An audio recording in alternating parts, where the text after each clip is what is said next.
Mən çörək yeməsəm, boş yeməklər yesəm, boş yeməklər deyəndə qurban sizə hər bir yeməyin tərkibində müəyyən enerji var. Allahın yaratdığı almadır və bunun da tərkibində enerji var. 100 qram məhsulun təxmini enerji dəyəri 50-55 kaloridir.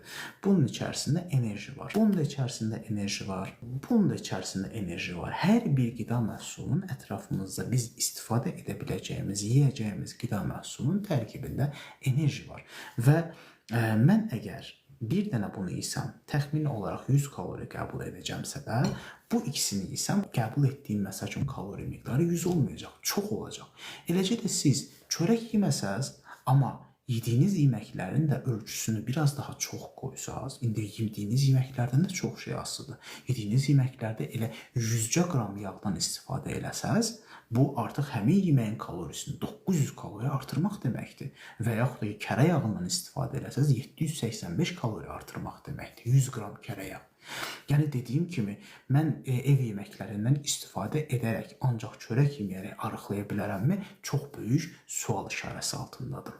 Videonu bəyəndinizsə, sizə faydalı oldusa da bəyənib bir dostunuzla bölüşməyi unutmayın. Hər birinizə diqqətiniz üçün təşəkkür edirəm.